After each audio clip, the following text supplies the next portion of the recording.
Hey, traveler. Paimon. Oh, Paimon knows that voice! Over here.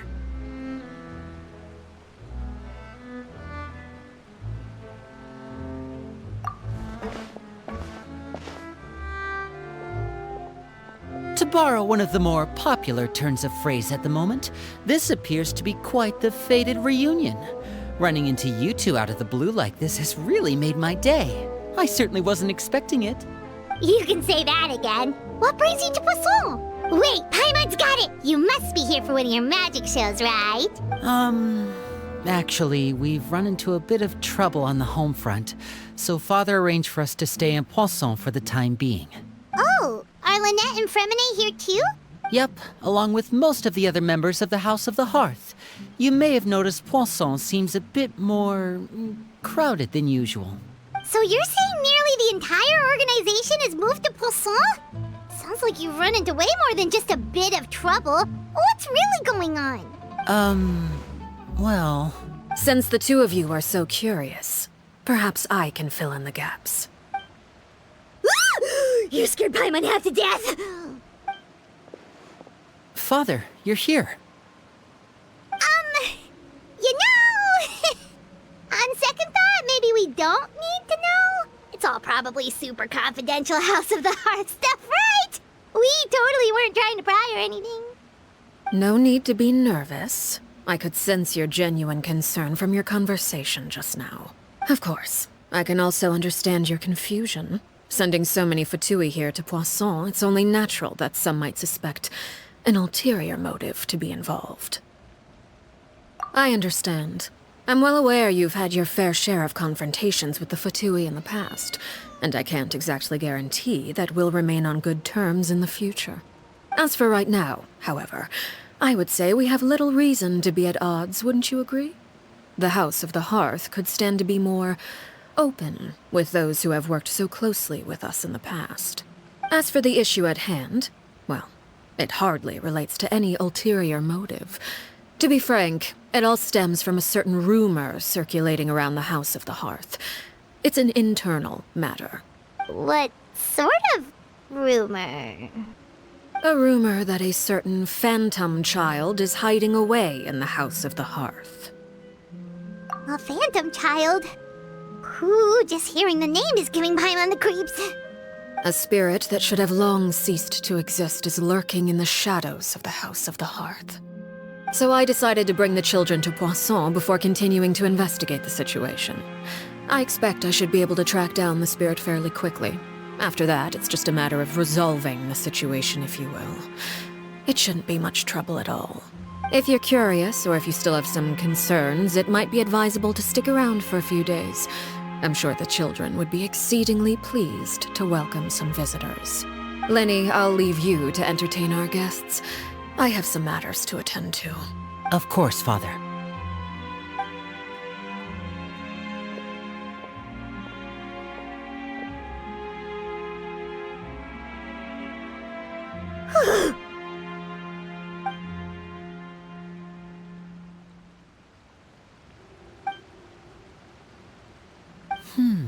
It has long been a dream of mine to invite you to our home and introduce you to my other siblings.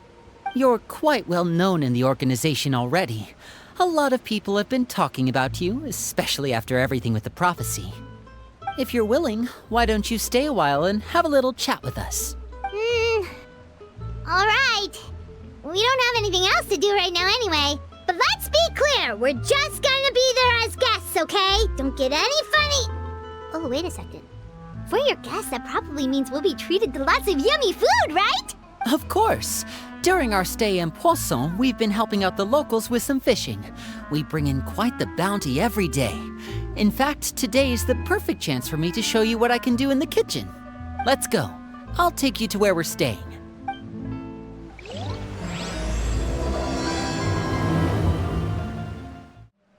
We rented this house from one of the locals to use as a temporary base.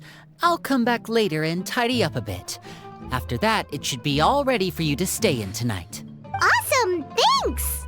So, where are we off to now?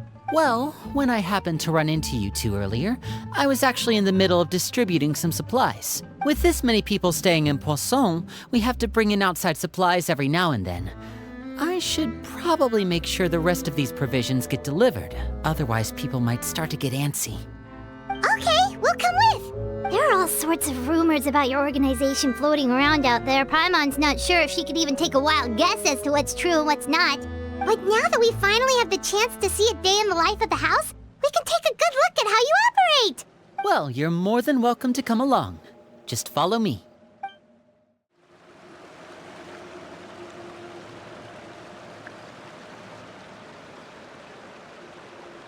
Linny! You're finally here. The supplies. I'm assuming you've... Brought them with me? Yep, here you go. Hello? Something caught your eye? It's the Traveler and Paimon! No way! Come here, everyone! Hurry! The Traveler and Paimon are here! One at a time, please. Don't crowd around them all at once. We don't want to scare off our guests now, do we? Oh, it's all right! Gotta say, Paimon didn't realize we were this famous. Of course! Father and Linny have told us so much about you. Father told us about how you helped Linny. According to her, you're a trustworthy friend. And as far as she's concerned, that's pretty much the highest compliment we've ever heard her give. As you can imagine, everyone's been very curious about you. I heard the Traveler is so strong that she can move a mountain with her bare hands. I heard Paimon eats so much that she can clean out the entire pantry at Hotel Tabor in just 3 days! Wait a second! That's the rumor you heard about Paimon? Oh, not cool at all! Oh, wait! When guests visit, you're supposed to give them gifts and stuff, right? Oh, we don't need something like that. Besides, we don't have anything to give to you! Come on, we insist! I can give you some of my new potions. Just pick your poison. And by that, I mean medicine or actual poison. I've got both. Huh? Or maybe Shaplo can teach you guys about stealth! He's super good at it! He's never been caught! Ah, now that's not a bad idea. I know you usually prefer to fight head-on, but it never hurts to expand your bag of tricks, right? When it comes to eliminating your enemies, staying quiet can go a long way. Trust me, I would know. I was poisoned not too long ago, and I'm still dealing with the after effects. So I'm not quite as good as I was before, but I can still give you some pointers. Wait, when you said gifts, Paimon didn't think you meant poison and stealth tactics. But those are the best things we can give you. You don't like them? Ooh, how about this? Tell me the name of someone who really annoys you, and we'll teach him a lesson for you. All right, Folt, Selwar. I think that's enough suggestions for now. When it comes to being a good host, it's the thought that counts. You don't need a physical gift to make our guests happy. In fact, pestering them with suggestion after suggestion might make them more annoyed than anything. I would say your enthusiasm has certainly gotten across. Really? Awesome! It's been so long since we've had guests to play with. If there's anything you need, just let us know. Yeah, especially if it's poison or something. I've got all sorts of potions for that. Well, we'll talk to you all later. We've still got supplies to distribute. All right, see you later.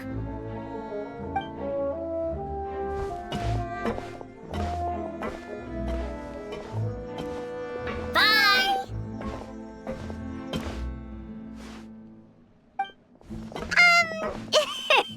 Lenny, about all that poison and stealth tactics talk just now. Scared you, did it? That kind of talk comes with being part of the House of the Hearth. When Foltz was really young, he strangled all of his family pets, just out of curiosity. He was labeled a dangerous problem child and was abandoned by his family. Elwar has an unnatural obsession with potions. Father has forbidden her from trying all the different concoctions she comes up with, but she still tries to test them in secret. You really have to keep an eye on that one. Chaplot is around my age. While I'm mainly responsible for collecting intelligence, he handles surveillance. He's very passionate about his work and has no reservations about taking on some very difficult missions. I know you two probably aren't used to that kind of talk, but I can promise you they only had the best of intentions. Things like stealth tactics and developing different poisons, they really mean a lot to them. They were just trying to share the best of what they could offer, that's all. Filial, supplies are here. Thanks. And who are these two? Outsiders? Allow me to introduce you. This is the Traveler and Paimon.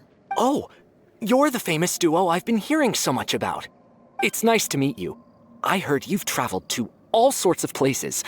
Is that true? Of course! We're making our way all across to that! Oh, good for you. You must be pretty familiar with Fontaine by now, then. Have you seen the new opera that started running recently? I think it's called... The 4,000 Thieves? Oh, this is the first we've heard of it. It seems like it's going to be fantastic. From what I've been able to tell from the posters, anyway. You should definitely check it out if you have the time.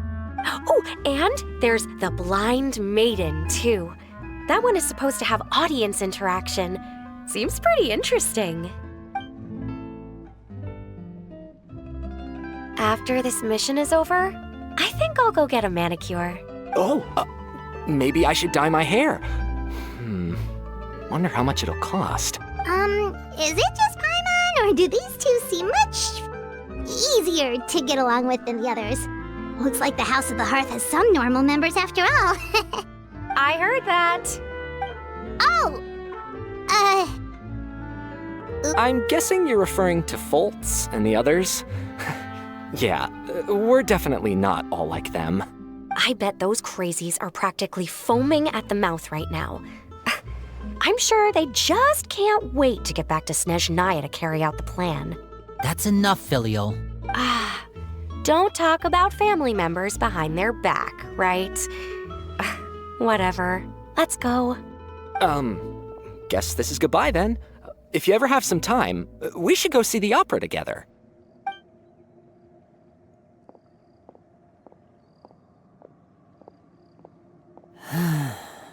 Well, that's it for the supplies. We should probably head back as well.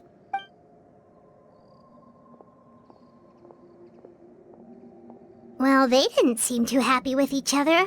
Seems like there could be something more going on here. You're right. We're only here as guests after all. Oh, Linny's getting super far ahead. Come on, let's catch up.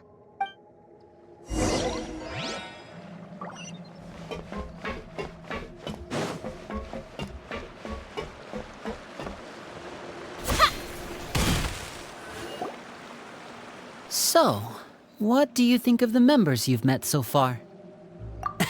Well, Father is always encouraging us to be strong-willed and independent.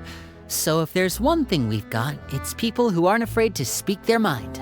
Well, I should probably get cooking. Wanna join? Of course! Then let's head out and... Fremine? What are you doing here? Well... Fremine! Nice to see you again! You too. I heard you're here as guests of House of the Hearth. Welcome. We were just going to make some food. Why don't you come along? I could use some help in the kitchen, and I seem to remember you mentioning you wanted to make seafood soup for the Traveler and Paimon. Seafood soup? Oh, Paimon's drooling already. Were you looking for something just now, Fremine? Maybe I can help. It's nothing. I just wanted to see if there were any extra supplies. Yeah, we've got some left over. What do you need? Some food and water. And some clean cloth, if possible. No problem. Give me a second here. Food, water... Wait a minute. What do you need all of those for? You're not on any missions as far as I'm aware, and you were just going to come eat with us. So what's this all about? I thought I'd grab an extra portion because I get hungry at night. Could be because I'm growing, you know? And... Fremine, you remember what I told you? You're not like me. Your lying skills still need some work. Tell me what's going on. Is it really bad enough that you have to keep it from your own brother? Maybe it'll be better if we gave them some space. This is the first time I've seen that kind of look on your face. Whatever happened, does it have something to do with Father? Yes. Just follow me. You're back! Oh, and you've brought some friends with you this time. Hello, my name's Linny. I grew up in the House of the Hearth. And you are? Hi, Linny. I'm also a child of the House of the Heart, just like you. You can call me Clairvy. Clairvy? It's nice to meet you. Does that name ring any bells, Linny? No, not at all. That's not a name we have on our roster, I'm sure of it. What I'm not sure of, though, is how she managed to sneak in.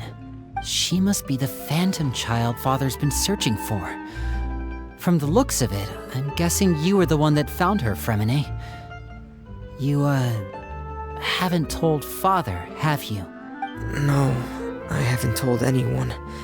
I've just been keeping her hidden. For how long? About half a month now. So ever since we got to Poisson, then. Do you have any idea what you're doing? I know what I'm doing. Really? 'Cause from where I'm standing, it looks like you're hiding the very person Father has been trying to find. If Father finds out about this, everyone involved is going to be punished. You know the rules of the house, Fremine. I know you do. Father doesn't tolerate any form of betrayal. So why are you doing this? I've thought it through. And I just can't hand her over like that. Linny, don't you remember last year? Chapleau nearly died after getting poisoned during that one mission. He wasn't able to get back before the poison started taking effect, and not a single person was there to help him. That night, while I was sleeping, I heard a voice telling me to go save him. I opened my eyes, but I couldn't find the source of the voice. I thought maybe I was just hearing things, but I went to look for him anyway. Luckily, I got there with enough time to save his life. That feeling of being haunted, of hearing voices, it's happened many times in the House of the Hearth. I'm sure you've noticed. So what you're saying is, that was her? She was the one who spoke to you that night? Unless there are other spirits roaming around the House of the Hearth, I don't think there's any other possibility. If Clairvy were our enemy, it wouldn't matter whether she was a spirit or an actual child. I would have acted without a second thought, because that's what Father ordered us to do. But she's been living with us, helping us from the shadows all this time. I think that makes her family. I couldn't just hand her over to be dealt with. Not when there's so much we still don't know. So what's your plan then? You can't keep her here forever. Someone is bound to find out eventually. I haven't thought that far yet. I don't want to disobey an order from Father, but I also don't want to put Clairvy in danger. Come with me. There are a couple things I'd like to say to you in private.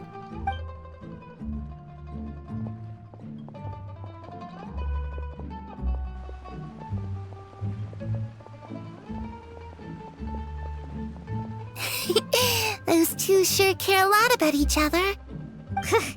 Well, they got a funny way of showing it. From where Paimon was floating, it sure seemed like they were about to bite each other's heads off. No way! They have a really deep bond. I could tell right away, because I also have a friend like that. I just don't know how long that kind of bond can last. The darkness in the house runs deeper than you can imagine. No one can get out alive. I'm sorry, Linny. I really didn't mean to drag anyone else into this. Oh, really? You didn't mean to? 'Cause I, for one, wish you did. Huh? What do you mean? You know, when we were younger, you didn't call me Linny. You called me brother, just like Lynette. We grew up together, the three of us. We were all orphans, all rescued by father. Of all the siblings in the House of the Hearth, I think our bond was the closest. Later on, when you started calling me Linny, I wasn't actually surprised. After all, Lynette and I are related by blood. We've had to depend on each other to survive long before we joined the house. Linny, The darkest and most difficult moments of my life happened before you and I had ever met. I'm sure that's true for you as well. Even so, Fremine, we've stood by each other for all these years now, and to me, that means more than blood. You and Lynette are the most important people in my life. No one can replace you. So I won't let you face anything alone. Not if I can help it. Oh, looks like things are getting kinda heated between Linny and Fremine. Maybe we should go check on them. Hey, you two! Hope we aren't interrupting anything. Like a fight, or... Oh, wait a minute, Fremine. You're not crying, are you? Is everything alright? everything's fine. Thanks for asking. Well, we're all friends here, right? We've been through so much together, so if there's anything we can do to help, just say the word. It's just a small family dispute. It's not something our guests should trouble themselves with. In fact, it might be better if your stay ended here. What are you getting at, Traveler? When guests are around, families are often on their best behavior. And any disputes are less likely to escalate. That's what you're trying to say, isn't it? I just... Thank you. I was really hoping to keep you out of it. But even if I could think of some other reason to turn you away, I'm not sure I could convince you. I know things could turn dangerous, so I promise you this. From now on, I'll protect you like my life depends on it. Me too. Well, back to the matter at hand then. If we don't plan on handing Clairvy over to Father, then our only other option is to solve the mystery of her identity before Father is able to track her down. That means finding out where she came from and what she's doing here. Then we can send her on her merry way and pretend like none of this ever happened. I've tried that already. And? And... nothing. I tried taking her somewhere really far away, but... after some time, she just reappeared. She even came with us all the way to Poisson. It seems like wherever the house is, she follows. I don't know much about spirits. Do you two have any ideas? Let's see here. Paimon remembers hearing something like, if you fulfill a spirit's last wish before they died, they'll let go of whatever's keeping them here and return to the ley lines. Oh, it's just that Paimon doesn't really remember where she heard that, so it's not guaranteed to work or anything. Well, sounds like it's worth a shot. Guess that means we should go ask her about her wish. But first, Fremine, I need you to promise me something. What is it? I need you to promise me that this will stay between the two of us. We're the masterminds behind this whole thing. No one else gets involved. Can you do that for me? Of course. All right. Then let's seal the promise just like when we were kids. Fist bump on 3. Ready? 1, 2, 3. I swear.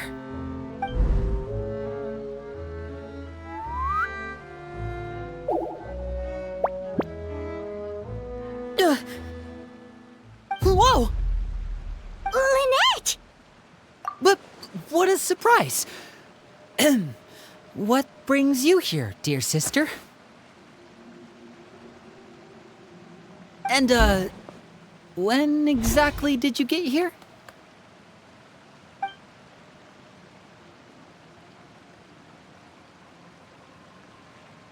You're an idiot, brother. And you too, Fremine. You 3, Traveler. And you 4, Paimon. Wait, what did we do? I've seen Clairvy around the House of the Hearth before. I hadn't seen her in Poisson, so I figured she must not have come with us. But it turns out, you were just hiding her. I heard you talking about your plan. Rather than steering clear of the situation, I'd rather fully join in.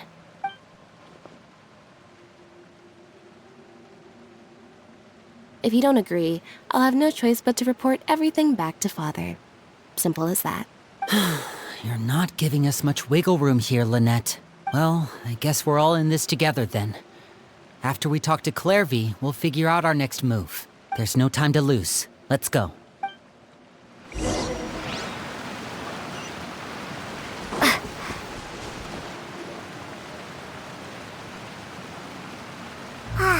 I'm full. Thank you for bringing me this food, you guys. She said she's full, but the food doesn't look like it's even been touched.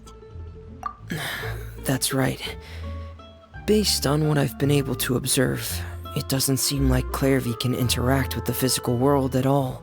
Still, when she's presented with food, she'll always linger around it for a good little while. Maybe, in her mind, she really is eating those things. Does she know that she has already passed away? I've tried to ask her, but she didn't answer. My guess is that she's just as confused as we are. Or maybe she couldn't understand the question at all. Clairvy, if you've got some time, I'd like to ask you a few questions. Sure. Oh, another new friend. Hi, I'm Clairvy. Hello. Clairvy, how did you join the House of the Hearth? Huh? Isn't it the same for everybody? The knave brings you here and then you can't leave. It's just that your name, it's not on the roster. And I've never seen you before. The roster? Oh, I get it now. I think there might be some things you don't know about this place. The people in charge, they're not as nice as they look. They say they keep a roster, but it's not complete. There are a lot of people who aren't on it, and never will be. In this house, some people are family, and other people are just test subjects. Those kinds of people aren't ever going to get a place on the roster, unless it's the roster of people who've been executed. Wait, does that mean the knave... Is there anyone that can vouch for you? Perry. She's my best friend. She's the only one I trust in this place. Have either of you heard of that name before? No. Me neither. Clairvy, Perry. Neither of those names are on the roster. But it seems like she's telling the truth. Either that, or this kid's already got a bag of tricks bigger than mine. Maybe we should try a different approach. Clairvy, do you have a wish? A wish? It can be anything you want. Just imagine. It's your birthday, you're blowing out the candles, and your wish is...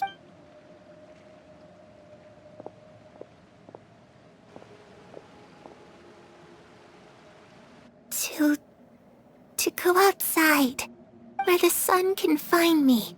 That's... it? Well, that sounds easy enough. The darkness in the house runs deeper than you can imagine. No one can get out alive. Okay, time to divide and conquer. Listen up. I've got a plan. I'll try and find a way to use basic illusory magic to take Clairvy outside and bring her somewhere with sunlight. Lynette, try and find the list of executions that Clairvy was talking about and see if her name is on it. Fremine, you stay in Poisson.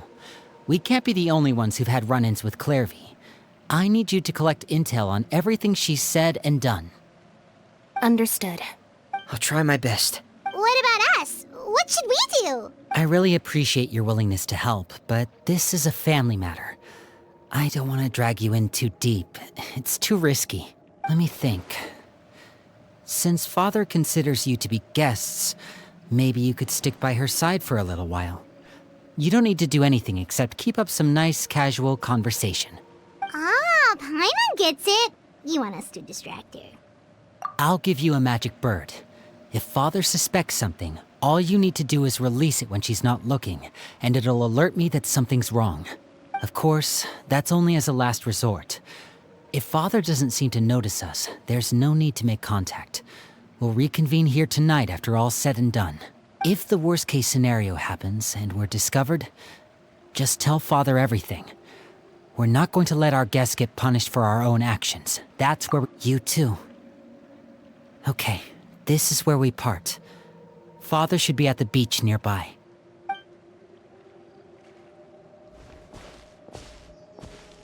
I really hope this goes well. No, it has to go well. That's the only way this can get resolved. It's the knave and child. Hey, aren't you supposed to be in Snezhnaya recuperating? What are you still doing in Fontaine? Oh, it's you two. I didn't expect to run into you here. I was unconscious for quite a while after the fight in the Primordial Sea.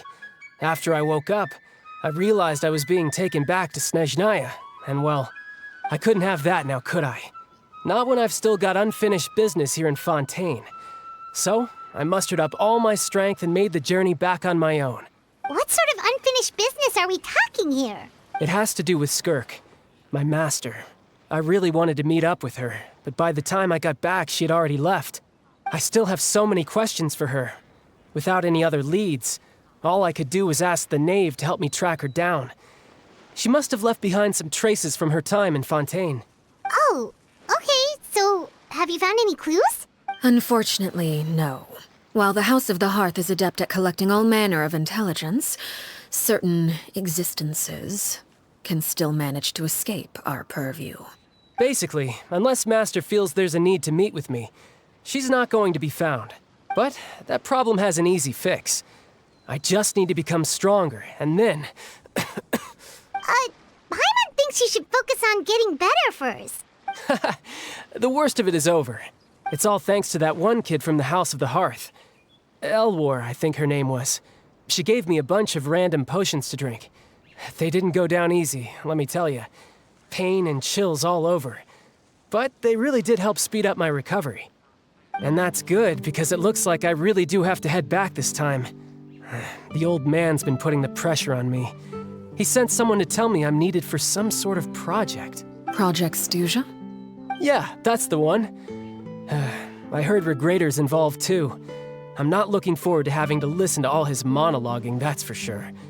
Hey, maybe you could think of a way for me to stay in Fontaine for a little longer. Helping Linny and the others brush up on their fighting skills would be far more interesting. If you and I could spar, that would be even better.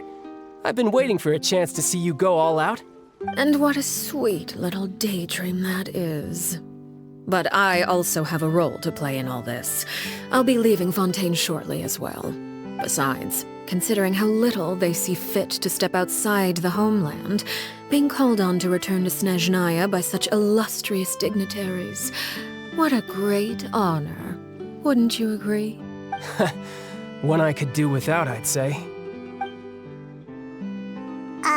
Is it just Paimon? Or does it kind of seem like they're... So, dear guests of the House of the Hearth, to what do I owe the visit? Well, we just... right. We're super close to Linny and the others, but we still don't know much about you. Is that so? Introductions have already been made, have they not? Oh, well, you see? There's only so much you can learn about someone from a short introduction. At least tell us something a little extra, like... Why do you call yourself father? Good question. I'd also like to know. The fact that you have to ask tells me our intelligence work has been quite successful. Telling you the answer to that question would only serve to undermine that success. And we can't have that, now can we? Spoken like a true diplomat.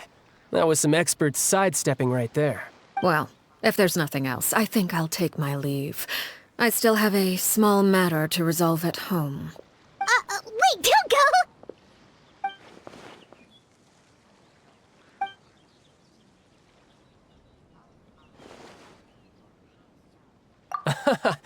I'd also like to hear the answer to this. I've met some of the members of your organization, and they all seemed like really good kids. They actually reminded me of Tonya and Tusser, which, by the way, if you ever betray them, I'm just letting you know, I won't let you off easy. And why would I betray them? Well, you've already betrayed the House of the Hearth once, haven't you? At least, that's what I heard.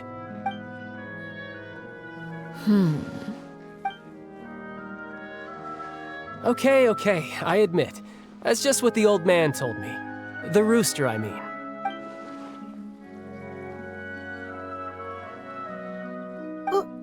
Wait, did you really do something bad to those kids? Never mind what I've done. I'm more curious as to what the mighty rooster had to say. Care to enlighten me? Well, nothing much. Just some stuff about you taking out many other members of the House of the Hearth, and even going so far to attack your own family. I see. Oh, based on your reaction, I'm guessing it's all a bunch of lies. Hardly. I don't appreciate his particular turns of phrase, but I suppose he didn't say anything untrue. Although, it would be more accurate to say that there is a certain level of prejudice involved, but I don't intend to clear that up just yet. Prejudice has a funny way of concealing the real truth behind certain things, an attribute that I find to be quite advantageous. Call yourself a Fontanian, for example, and people will assume all sorts of things, when the real truth is that this is simply the land where I was raised. Huh? You're not actually from Fontaine? But then why did you try to help out with the prophecy and everything? I was trying to protect the children born in Fontaine. Claiming that I myself was a Fontanian simply made it easier to operate. People would hardly suspect a fellow Fontanian of having any ulterior motives. Who wouldn't want to save their homeland after all? The primordial sea wouldn't have any effect on me, but it would have caused great harm to the House of the Hearth. Well, you wanted extra information, didn't you? There you go. I hope that satisfied your curiosity.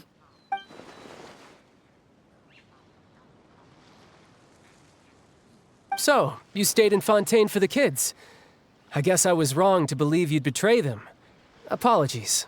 Looks like I was holding on to some prejudices myself. Good. Like I said, I like it when others have misconceptions of me. Actually, while I was recuperating at the House of the Hearth, there was something else that really caught my attention. I heard that members always resolve disputes and arguments with a friendly spar, and the loser has to back down. Seems pretty cool if you ask me. Would also give them plenty of opportunities to hone their skills. Well, that's only a recent development. In the past, such spars weren't nearly so friendly. The losing party would lose everything, including their life. They were that high stakes? Whew, at least that's not a thing anymore. Well, the current atmosphere's not half bad. I'm a bit jealous, actually. You've got so many family members around you, and you even get to live with them. Having a lot of family around means dealing with a considerable amount of bickering and scheming. Once Tonya and Tusser enter their rebellious phase, I'm sure you'll understand. Just imagine. Tusser becomes obsessed with plucking out strands from the rooster's mustache, or Tonya decides to dye her hair 42 different colors. Okay. I get the picture.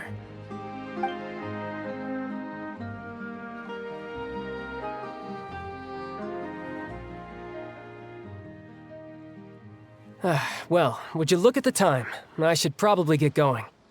Traveler, Paimon, I'm not sure where our paths will cross next, but the next time we run into each other, we should definitely try and find some time to spar. Again, maybe this is a conversation we can have when you look less like you're gonna keel over. All right. Well, thanks for everything, Arlecchino. No thanks necessary. You also played a part in obtaining the Gnosis. I would say we can call ourselves even. I like the sound of that. Well, I'm off. See you all some other time. We should probably get going too. Do you want to head back with us? Oh? You want me to leave so soon? Oh, well, you see... I'm rather enjoying the evening breeze. If you don't mind, I think I'll stick around for a bit. I have some things to think about. Apologies for not attending to you like a proper host. Please forgive this slight. I do hope you'll have a pleasant stay. We managed to keep her distracted until nightfall. Good thing Child was there to keep the conversation going. You don't think she suspected anything, do you? Oh, I wonder if Liddy ran into any issues. Let's hurry back and see how everything went.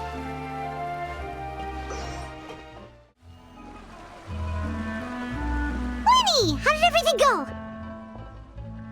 Well, long story short, we ran into a small issue.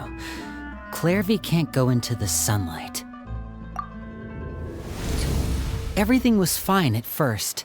She followed me up to the surface just like I told her.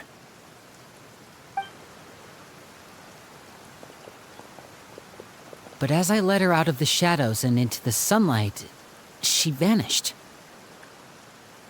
I turned around and there she was, standing at the edge of the shadows, silently watching me. Huh. Maybe she's afraid of sunlight, or... No, it wouldn't be her wish if that were the case. Well, we could always try pushing her into it. Oh, true. I've pretty much tried it all already. Nothing worked. Eventually, the sun went down, so all I could do was bring her back here. How did it go with you, Lynette? Good. I've got the list. It's right here. Really? Well, what are we waiting for? Let's take a look!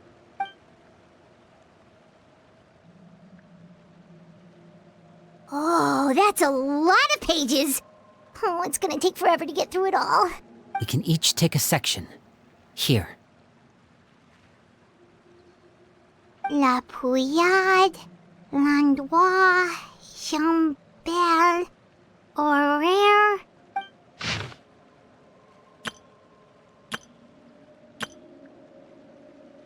Oh, yikes. That Horaire guy has a huge scar on his face. He's kinda giving Paimon the creeps. Ah, I've met him before. The scar is from an injury he received during a mission. I still remember him joking with me about it. He said any future lover would take one look at him and then lose all interest.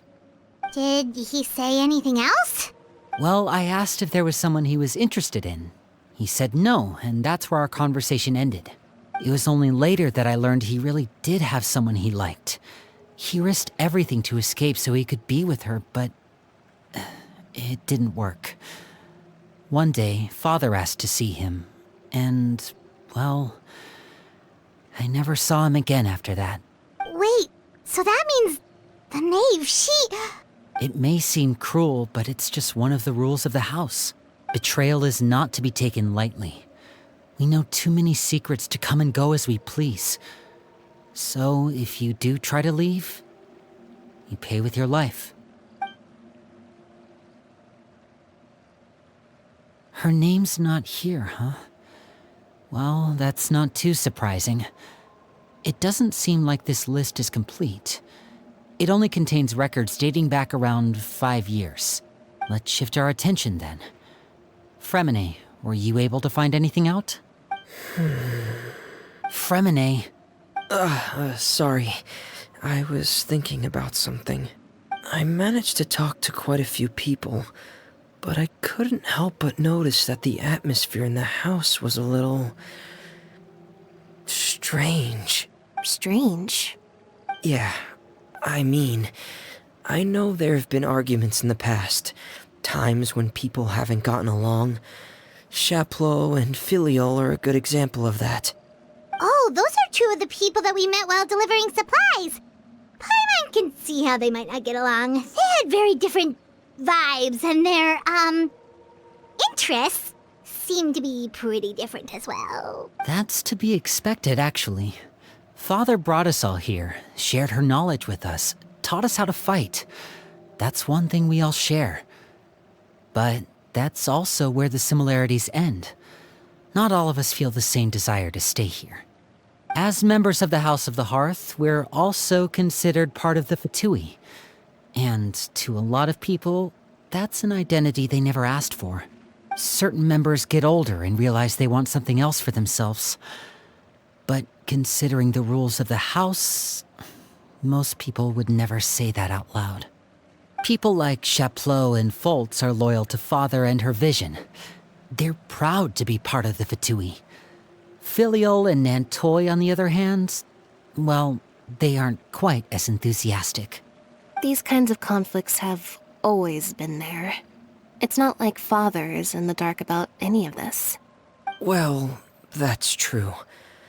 But it just feels like things have gotten worse lately. Filial and the others, it seemed like they were meeting in secret to talk about something. I can't say for sure, but I think they've met Clairvy. You think she's been inciting them to act out? No, not exactly. But I wouldn't be surprised if she said something to them about the darkness in the house and how deep it runs. She's told me about it before.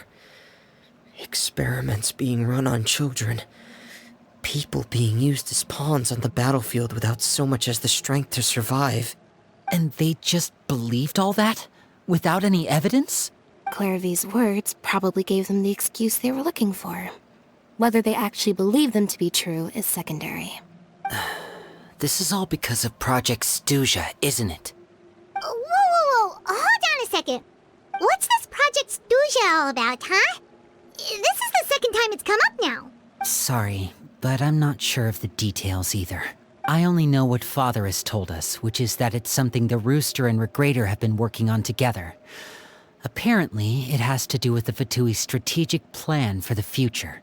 Because the House of the Hearth was so successful in obtaining the Gnosis, we now have the honor of playing a key role in Project Stuja. Wait, but isn't that a good thing? Key role is just another way of saying dangerous role. To us, the whole thing is an inconvenience. Father thinks so too, but she's in no position to refuse. Their plan isn't exactly unreasonable, and they've been funneling the house a lot of funding. It's just that we'll lose a lot of members in the process. Participating in the plan, it's an honor in name only. What they're really trying to do is subdue us. The existence of an intelligence organization outside their control makes them feel uneasy.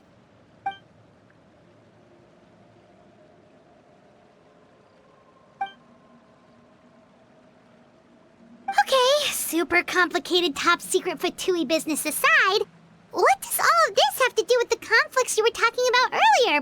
Paimon doesn't get the connection. External pressure has a way of exacerbating internal strife.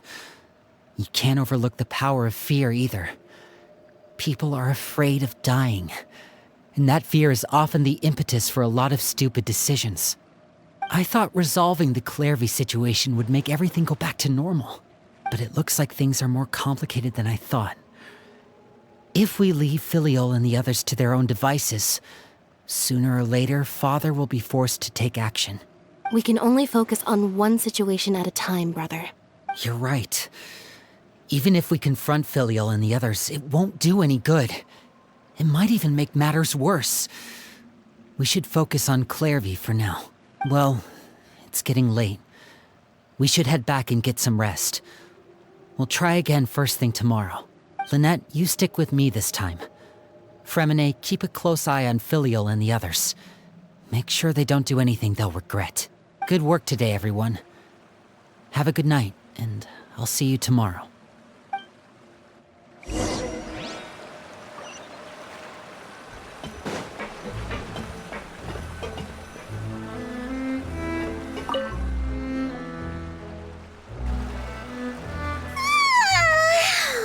I'm always looking forward to an early night, but she can't sleep at all. Hey, you don't think the knave will be too angry with Lenny and everyone if she finds out about all this, do you? She's even scary when she smiles. If she were to actually get angry... Ooh, you have to protect Paimon if that happens, okay, Traveler? Trust is ever, Traveler. Look! Look over there! Quick! Let's catch up with her before anyone sees!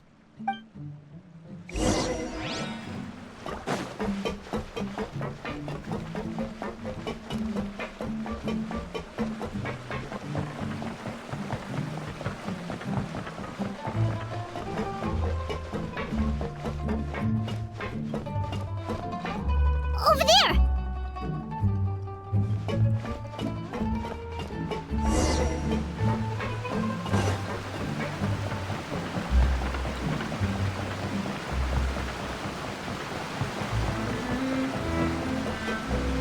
Oh, where is she going? Oh, if someone sees her, we're toast!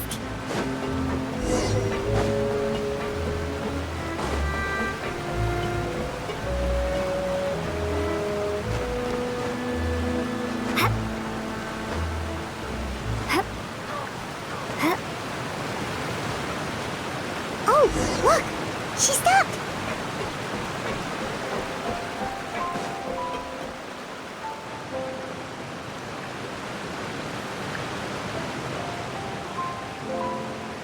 Clearvy! Shh! I opened the window while no one was looking. Look how pretty the outside is.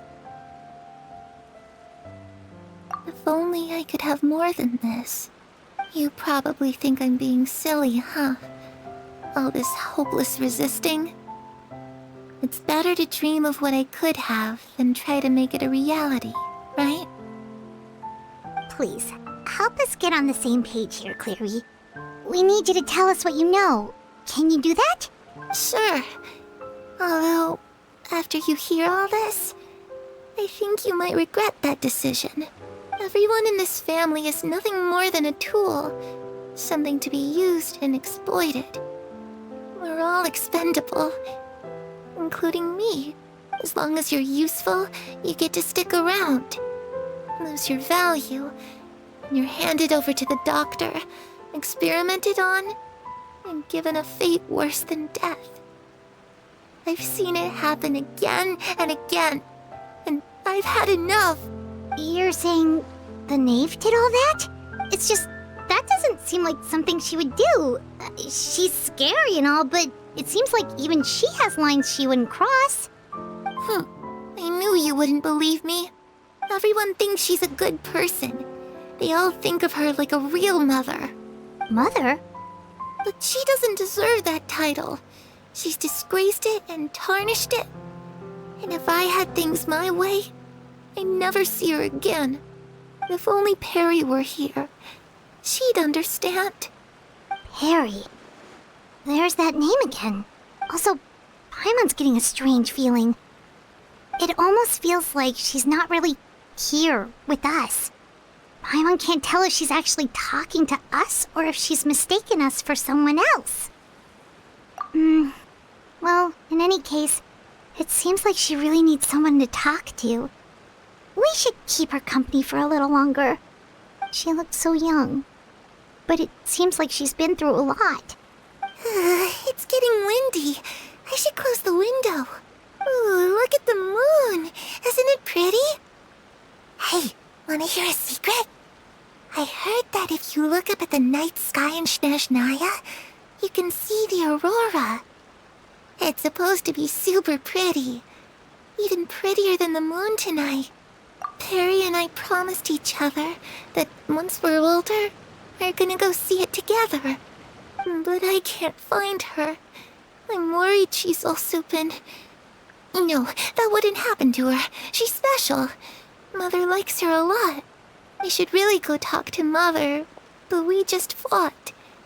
She doesn't want to see me, and I'm too scared to face her. What should I do?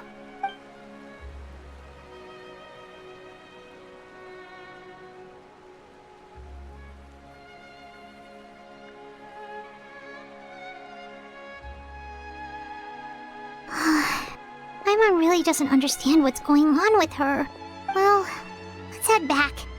We've got an early morning tomorrow.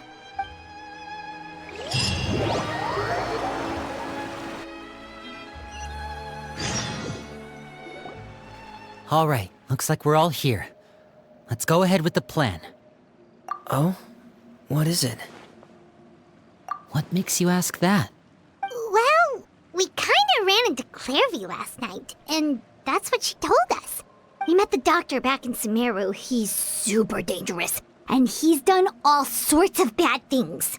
It's possible that Father and the Doctor have had certain dealings, but I don't think Father would work with him. We're not really on the same side, so there's not a lot of trust between them.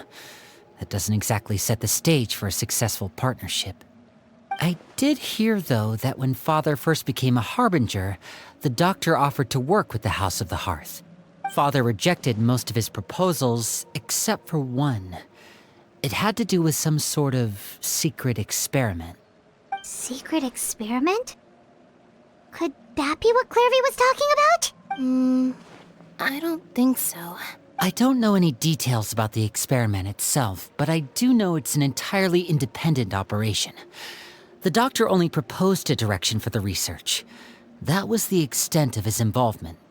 I still don't think that counts as working together. The details of the experiment are confidential, but complete records are kept on all participants. That doesn't seem to be the case with the situation Clairvy referred to. I know you don't agree with some of the Fatui's methods, and I'm not asking you to. But I am asking you to trust us on this. The House of the Hearth has its own principles. There are certain lines we're not willing to cross. Alright, that's good to hear at least. Clairvy seems to think the Knave and the Doctor worked together to do something horrible. If that turned out to be true, Paimon doesn't know how he would even face you guys. It's just that it doesn't seem like Clairvy is lying either. The easiest thing to do would be just ask the Knave directly, but Paimon doesn't think she'd tell us. Father didn't come back last night. She's probably still near the shore. We'll be counting on you to distract her. Lynette, you're with me. Fremine, you know what to do. Be on your guard, everyone. All right, let's get to it.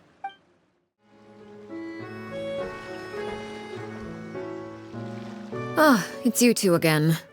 I must say, you look a bit pale. Did you have trouble sleeping last night? A little. Perhaps if you had less on your mind, you'd be able to absolve yourself of such troubles. So what are you planning to do now? Catch up on some sleep? Or should I give you some time to rack your brain for a topic to discuss before I ask any questions? Although I must profess to being curious. Without Child here, how do you plan on distracting me? Us? Distract you? A good one. But no, we were just here for a chat. Looks like you could have used some extra time to think. No matter. If you don't have any other plans, why don't you accompany me somewhere? Don't worry. I'll be sure to steer clear of any scheming children. The ocean breeze is sure nice today. Children always think they can hide things from the grown-ups. But nothing gets past me. Least of all a little scheming. I think I'll let them have at it for a little longer. I can be very patient. Well, I'll leave you to think things over. If you're so inclined, meet me outside the Palais Mermonia. Good things come to children who do as they're told. So I do hope you decide to tag along. If only for your friends' sakes. What should we do? She clearly knows about everything we've been doing, and Paimon doesn't think it'd be a stretch to say she was threatening us just now.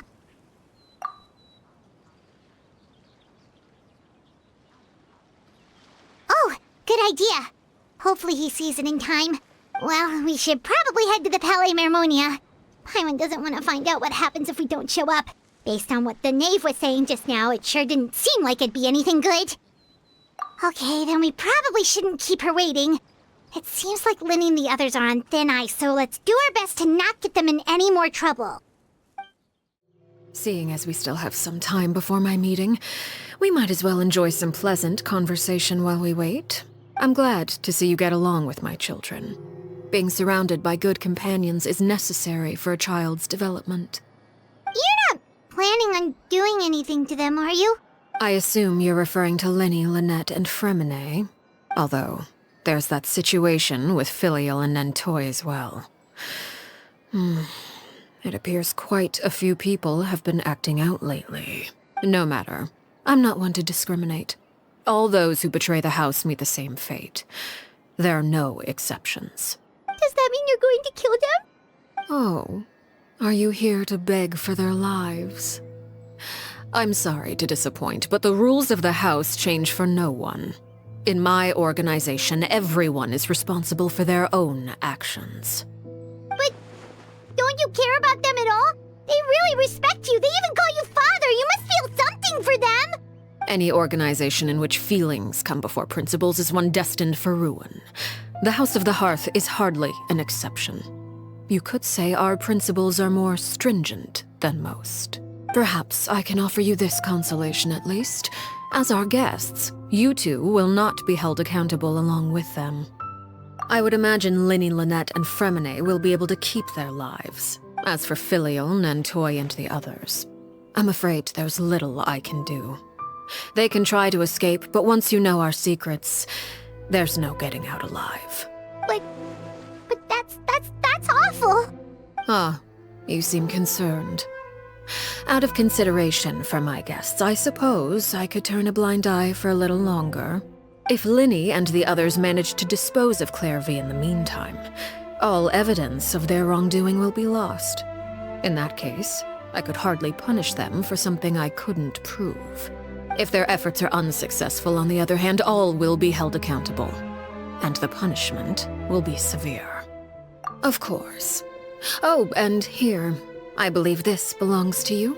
Do try and keep better track of it next time. It takes a considerable amount of time to train a bird like this. It would be such a pity if you were to lose it. Permanently. Wait, where did you get that? Well, I'm afraid that's all the time we have to chat. Now, for the matter at hand. I asked you to meet me here because I have business at the Palais Mermonia. It has nothing to do with you, but I think it would be prudent for you to stick by my side for the time being. There will always be time later to run off and tell Linny what you've learned. Well, time to go. Looks like we wrapped things up just in time.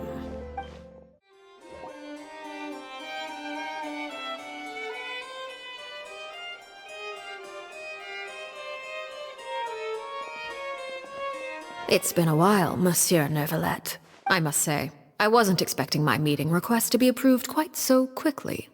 The Palais Mermonia operates with an efficiency worthy of admiration. It is only right that an esteemed diplomat such as yourself should be afforded the proper level of respect. Although, if I may speak plainly, I must confess that I did not anticipate we would have the occasion to meet again after presenting you with the Gnosis. I see you brought the Traveler and Paimon with you as well. If I may inquire as to the purpose of your visit. I'll be departing Fontaine shortly. There is, however, an outstanding matter that I would like to see resolved before I go. It requires a rather lengthy explanation, I'm afraid. So I took the liberty of explaining everything in this proposal. Please review it at your leisure, Monsieur Neuvillette.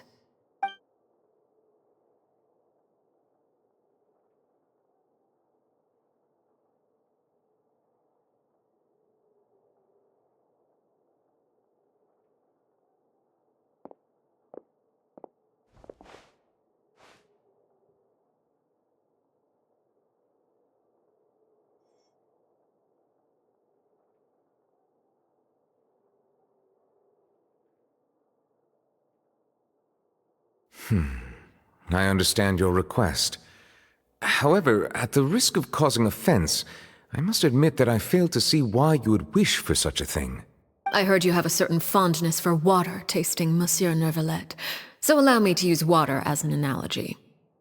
A family is like a large body of water with countless rivers flowing in and out.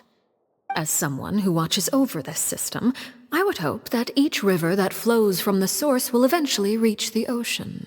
Of course, objectively speaking, I know this is impossible. Most of the rivers will dry up along the way, disappearing into the ground and leaving nothing but a barren riverbed behind. Not all rivers are destined to reach the ocean, but I would not see their existence rendered meaningless. I believe the water that flows within them is simply meant for a different destination, like a field in need of irrigation. Or perhaps the glass of a certain water-tasting enthusiast. Did you get any of that, Traveler? Your words paint an optimistic picture indeed. Allow me to remind you, however, few among us are willing to sip from a glass filled with tainted water. It may have been tainted at one point in time, but not to worry. I'll make sure it's strained of all impurities and returned to its cleanest form. I seem to recall there being a transactional aspect to your proposal. Perhaps you could expound on that? If you accept my proposal, Monsieur Neuvillette, I will gradually withdraw my forces from Fontaine. And, unless absolutely necessary, I will no longer carry out any special missions within Fontaine. I presume I can take your words to mean that, in the future, cases similar to the Tartuffe assassination will cease to cross my desk? Tartuffe? Ah, that thief who embezzled funds from all those charities, you mean? My deepest condolences to his family, but without any evidence, I cannot imagine how the House of the Hearth might have been involved in his passing. Of course, if you accept my proposal, Monsieur Neuvillette, I'm sure certain measures could be taken to reduce the frequency of such troubles. You choose your words carefully indeed. In that case, I am inclined to accept your proposal. My thanks for your generosity, Monsieur Neuvillette. Well, with that settled, we should be going now. I took the liberty of bringing along 2 bottles of spring water from Snezhnaya for you to enjoy. I do hope I get the chance to hear your impressions. Perhaps at our next meeting, yes? Indeed. I trust you would not overlook your commitment in the meantime. All right, Traveler Paimon. Time to go. So, what exactly were you talking about back there? Paimon only heard you mention some rivers, a large body of water, and then some kind of irrigation scheme. You really want to know? I would imagine there might be more pressing concerns at the moment. Winnie, Paimon really hopes everything's going okay. Oh, Paimon recognizes that look. You've got your thinking cap on, don't you, Traveler?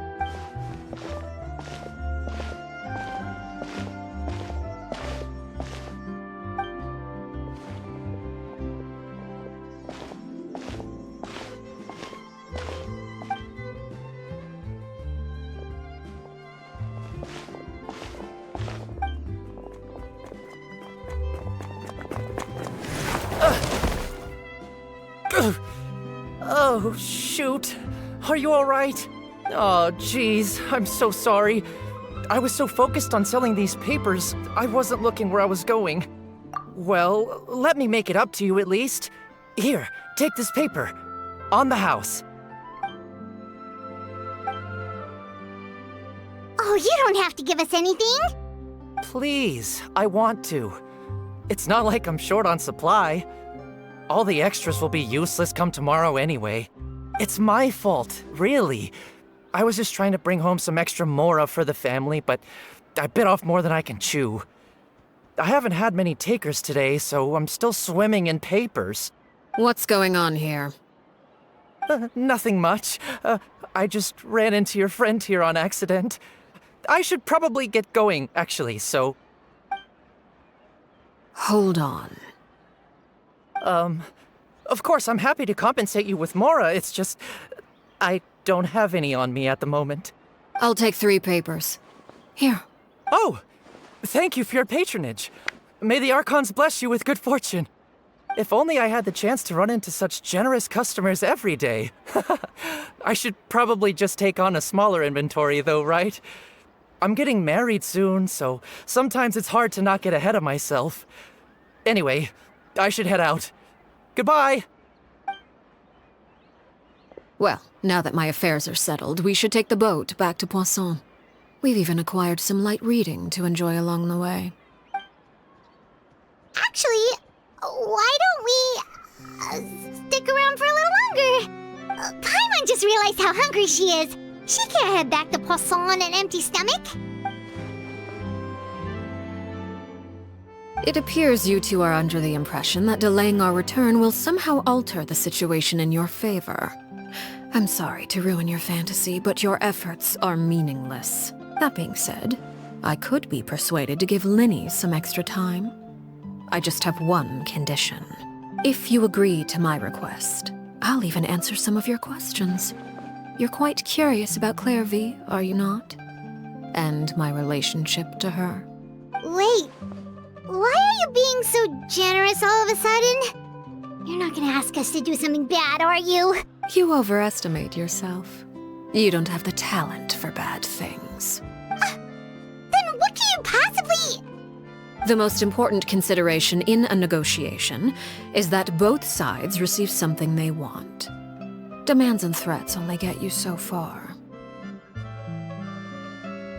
Wonderful. Here it is.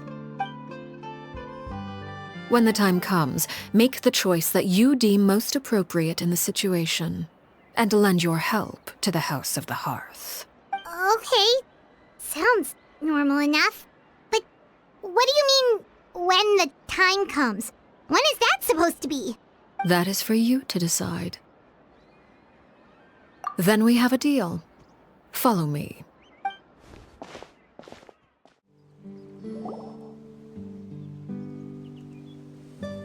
What is this place? Somewhere long forgotten by everyone. It used to be a grand building. Now it's nothing more than a pile of rubble. No one comes here anymore, nor does anyone care about what once happened here. Although, this place does have something to do with the story I'm about to tell you. It was before I became a Harbinger, and before Linny and the others joined the House of the Hearth. Due to certain events, I first killed Clairvy and then her mother. And this is where it all happened. You were the one that killed Clairvy? Patience now. Allow me to explain Clairvy's side of the story first. I'll start from the beginning. Clairvy was 6 years old when she was brought by her mother, Crucibina, to live in the House of the Hearth. From the outside, it seemed like a fairy tale. A thriving family made up of kind adults and friendly children. Crucibina was the knave at that time, and the House of the Hearth was under her control. She was Clairvy's mother by blood, but she was also the mother to all the children in the house. Clairvy was happy here, for a time. But she quickly realized that being part of this family wasn't a fairy tale at all. It was a kind of purgatory. Purgatory? Exactly. The House of the Hearth takes in war orphans from all over Tevat. But as for how to raise them, that depends entirely on the person in charge. Crucibina came up with a novel idea. She would teach the children to fight, force them to duel each other, and then crown as the king of the house the child who proved themselves most worthy of inheriting her title. It's difficult to estimate the number of children who died or were maimed in the process. There's little I can say about the ones who died. The ones that emerged with permanent injuries, on the other hand, well, they still served a purpose. They would be handed over to the doctor to be experimented on, or sent away on dangerous missions. Nothing more than tools to be used and then discarded. So those were the experiments Clairvy was talking about. But what actually happened to her? You said that Clairvy was Crucibina's daughter, so if Clairvy tried to convince her to stop what she was doing, Crucibina probably would have listened, right? Despite being Clairvy's mother, Crucibina cared little for her daughter. She forced Clairvy to join the House of the Hearth only as a means to demonstrate her own impartiality as a mother, to prove that she treated all her children equally. Clairvy did try to convince her mother to change her ways, but it was to no avail. After her efforts failed, the only other option was to rise up and try to fight back. Unfortunately, the other children had already been thoroughly indoctrinated into the illusion of happiness Crucibina had created. Of course, there was one exception. Someone Clairvy's age who knew the truth about the House of the Hearth. Her name was Peruere. Wait, the friend that Clairvy mentioned? Friend, huh? I suppose we can call her that for now. Clairvy was a cheerful and passionate person with a tenacious spirit. Peruere, on the other hand, was rather cold-blooded. Her cold-blooded nature allowed her to see through Crucibina's facade. Yet, it was also this cold-bloodedness that prevented her from acting against it. At least at first.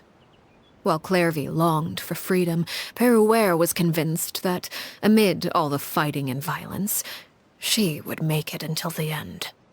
Despite their differences, the two became fast friends, united by their knowledge of the truth. Clairvy told Peruere that she hoped to create a real family, where no one would be killed or sacrificed. There may have been a certain naivete to her ideas, but Clairvy proved her determination many times over. She tried countless times to run away, ask for help, or expose the truth. But her efforts only earned her beating after beating. The only thing that kept her going was her strength of will. Even with her body racked with pain, she would still stand on her tiptoes and open the window at night. She and Peruere would look out at the moon together, a fierce longing for freedom shining in her eyes. But one day that light simply vanished. Oh no. What happened? Her hopelessness resulted from a culmination of things. 10 years had passed. 10 years worth of failure after failure. She and Peruere weren't children anymore, but finding any chance to escape still seemed as hopeless as ever. It was during this time that Peruere suggested a new plan. If escaping was out of the question, why not take down the very person sitting on top of this throne of lies? Mother herself. Clairvy rejected that proposal. She claimed that, as a famous harbinger, Crucibina possessed an unimaginable amount of power. Trying to kill her would have an incredibly low chance of success. Clairvy never gave another reason, but Peruere could see it written all over her face. Clairvy still thought of Crucibina as her mother. Killing her own flesh and blood was a line she couldn't bring herself to cross. If she couldn't escape and fight back, then only one option remained. Precisely. Death was the only way that she felt she could be free. It happened during a duel. When she arrived at the dueling ring that day, her partner turned out to be none other than Peruere, the very person that had stood by her side all those years. It was a fierce battle, but ultimately, Clairvy decided to let Peruere end her life. From that moment on, Peruere's journey was one written in flames. When the rain finally came and washed it all away, there she stood, the sole victor in Mother's endless game of slaughter. A trail of corpses strewn across her path to success. It was the very result she had predicted 10 years prior. Even then, she believed she would make it until the end. She wasn't surprised by the fact that she emerged as Mother's undisputed heir. Rather, her success left her with an inexplicable sense of restlessness. She was unsettled, and there was only one thing that could quell that sensation. Perhaps you two would like to take a guess as to what it was? Crucibina, you mean? But... Correct. This is the place where Peruere killed her best friend. A mere year later, this is also the place where she fought tooth and nail to kill the mother they shared. The moment she acted, any conception of what was right or wrong ceased to matter. It's one of the principles of the house. Only those who survive get to write the rules. Peruere won the battle, and became a harbinger herself. After which Her Majesty, the Tsaritsa, bestowed upon her a new name. Arlecchino. So the Perry Clairvy was talking about... It was you all along. You're Peruere. Arlecchino is just a name you got later. I left that name behind long ago. I must say, hearing it now does bring back memories. After I defeated Crucibina, the moniker of Mother died with her. I chose to forego the title she called herself and even chose to give up my own name. I rebuilt the House of the Hearth under a new identity. Not only as Arlecchino, but as father. And that is where the story ends. Any more questions? Yeah. Based on what you just told us, Clairvy wasn't a little kid when she was killed. So the Clairvy we met... Was she really a spirit at all? I suppose you could call her an illusion born of flame. Her existence is like ashes to a fire. Something left over in the wake of blaze and ruin. You see, a certain power runs through my veins. It's not unlike a curse. My flames leave behind shadows of anything they consume. Of course, the chances of those shadows morphing into a sentient entity are exceedingly slim. Clairvy is a very special case. Clairvy died when she was 16 years old, but what emerged from the flames was her 6-year-old self. Her appearance wasn't the only thing affected. Most of her memories were lost to the blaze as well. Memory is a mysterious thing indeed. Losing a portion of your memories will alter your sense of self. Lose 10 years' worth, however, and it would be like living in the past. Like returning to a version of yourself that never grew up. No wonder Paimon got such a weird feeling when we were talking to her. Perhaps I should put it this way. Clairvy is someone trapped in time. It may seem like she exists with us in the present, but she truly lives in the confines of her own past. So if all of that is true, then you must have known about Clairvy for a long time. Indeed. She's a rather volatile and unstable entity. Sometimes she would look after the children. She's even saved some of their lives. But other times, she would hide from me and become obsessed with revealing the truth about the house to anyone who will listen. Shadows don't have the capacity to learn or grow. Any new information they encounter is quickly forgotten over time. Your attempts to expose Clairvy to sunlight. They failed, yes? The reason is actually quite simple. In Clairvy's mind, the house is impossible to escape. And it is this very perception that traps her there. But no matter. All I have to do is kill her again, and all will be resolved. I don't anticipate so much as a single speck of ash will be left behind this time. Wait! Paimon can understand why you might want her gone, but isn't there another way? So what if she's trapped in her 6-year-old self? She's still your friend! At least talk to her first! It's too late for that. She broke the rules, and now she must be punished. That goes for Filial and Nantoy as well. She's had quite the effect on them. I hope you understand. The difference between Crucibina and myself lies in our formulation of the rules, not our policy for enforcing them. Upholding the rules without question is a trait we both share, because that is how a household should be run. Is this really what you want to do? Whatever could you mean? Don't you want to say a proper goodbye at least? Whether as a killer or as a father, there are two things that must be avoided at all costs. Anger and sorrow. Anger makes you impulsive. Sorrow causes you to waver. Well, it appears it's about time to proceed. Before we arrived, I told some of my well-behaved children to bring our troublemakers here by nightfall. I do believe I've kept my end of the deal. I gave your friends quite a bit more time. As for what happens now, we'll just have to wait and see.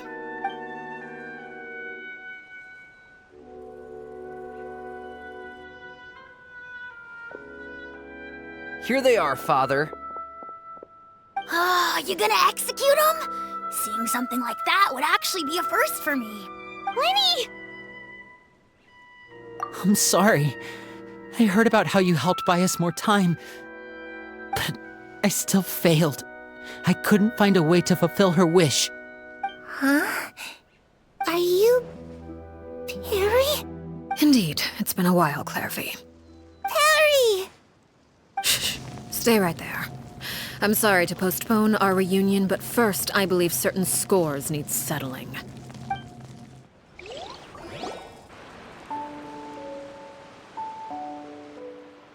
Father, let me explain. Out of my way. Father! You chose to conceal a threat to the house, and for that, you must be punished. Overall, however, I suppose your wrongdoing is hardly the most egregious of the bunch, so I'll deal with your punishments later. As for right now, the more pressing concerns are the traitors among us. By traitors? Do you mean us? Father, let me explain. We didn't mean to... Fultz, why don't you share what you heard? Yes, Father. Secret Midnight Meeting number 3. Participants, Filial, Nantoy, Sato, Toddy. Nantoy clearly said, if only Father wasn't the one who took us in. Sato added, I'm sick of this life. I just want to live as a normal person. Filial was the worst of them all. She called us crazies and said a bunch of mean things about Father. I did not! You're lying! Fultz is trying to frame us. It's not like I'm the only one who heard those things. After that, you and Toddy and a bunch of other people started talking about Clairvy. You were using all those things Clairvy brought up as an excuse to question Father. We're birds locked in a cage. The only way out is to destroy it. That's what you said, wasn't it? You little... You just want me gone, don't you? What did I ever do to you, huh? And you, Sheplo, have you forgotten who stood by your sickbed, watched over you, and changed your dressings? Come on, let's hear it then. What's your reason for all this? You're wrong, Filial. We don't want you to die. You're our family. Liar. You wouldn't be doing this if that were the case. So why? Why have you backed us into a corner? We all live in the House of the Hearth. You know the type of work we do, Filial. A single betrayal can cost dozens of us our lives. It's not like it's never happened before. That kind of thing is hard to forget. That's why the House of the Hearth cannot tolerate any form of betrayal. Ever since we came to Poisson, you've had 7 secret meetings. A lot of the things you talked about really crossed the line. You've been spying on us for half a month? Wait a second. Now that I think about it, the move to Poisson was just a way to make it easier to spy on us, wasn't it? Because we were all in one place. You've had this planned all along. Filial, Nantoy, I'm sorry. I owe you both my life. I owe Clairvy too. If it weren't for all your help after I got poisoned, I wouldn't be standing here today. If this were any other situation, I would do anything to repay that kindness, even if it cost me my life. But rules are rules. I'm sorry. My hands are tied. Why? Why? That's enough, Filial. We made a mistake, and we should own up to it. We broke the rules, plain and simple. And now we have to face the consequences. I'm sorry, Chapleau. Fultz. I'm sorry, Father. We... accept our punishment. Chapleau, according to the rules of the House of the Hearth, how should these traitors be punished? All those who betray the house pay with their lives. And so it shall be.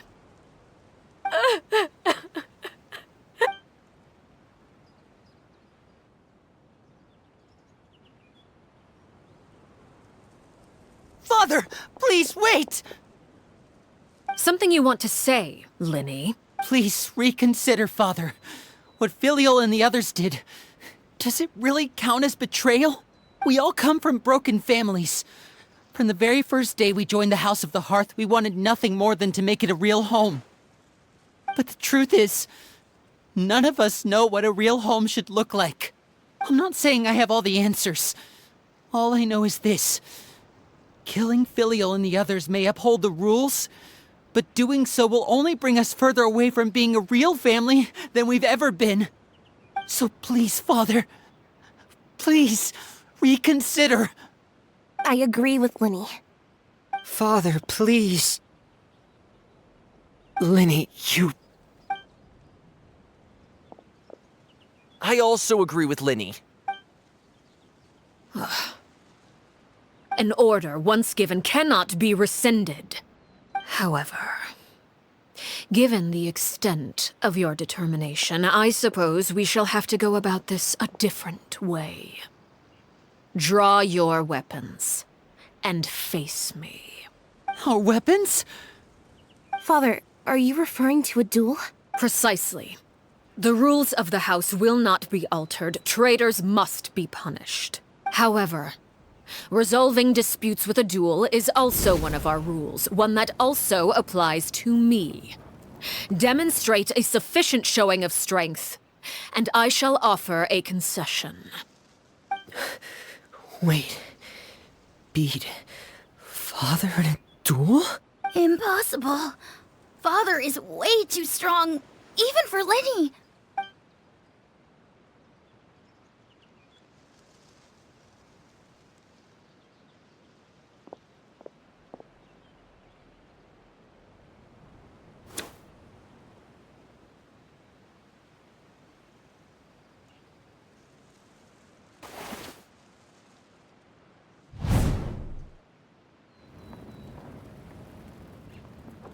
Did you hear that, Traveler? Lenny and the others have to duel the knave. What should we do? Can they really win something like that? If they lose, those people from the house are really gonna be executed. Hey, are you listening? Don't you want to say a proper goodbye at least? Anger makes you impulsive. Sorrow causes you to waver.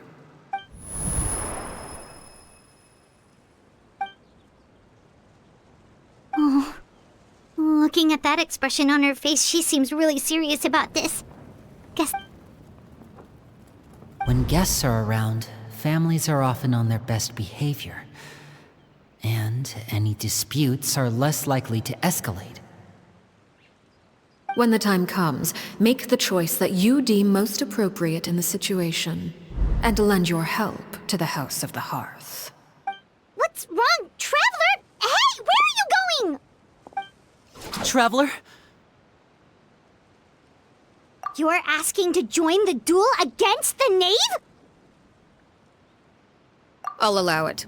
We do have a ready-made dueling ring at our disposal, after all. All I would advise is this. Keep a firm grasp on your weapon, and give it your all. Any less, and you may just lose your life.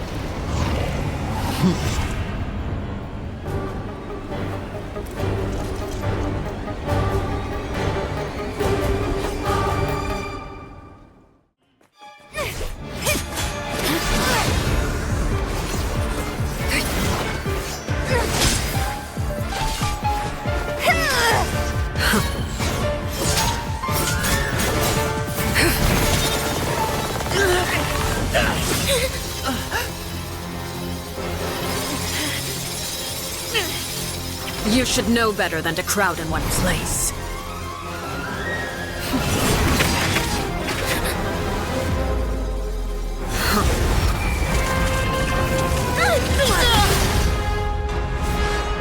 Oh, I know. No! I'm sorry, Father!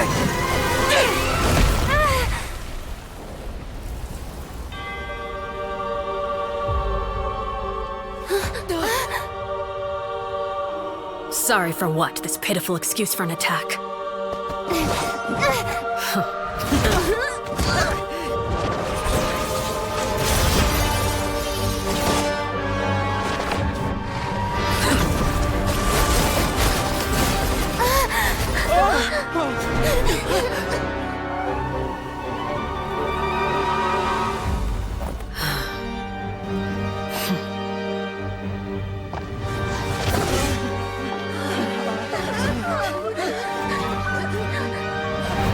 Father, no!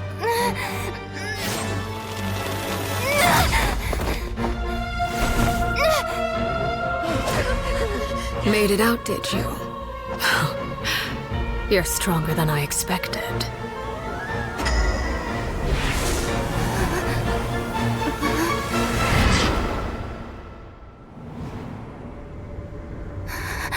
A crimson moon.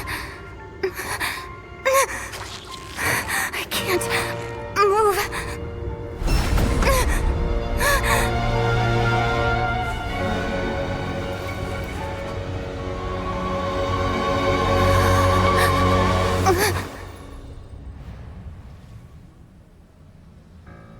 Still, not strong enough to beat me.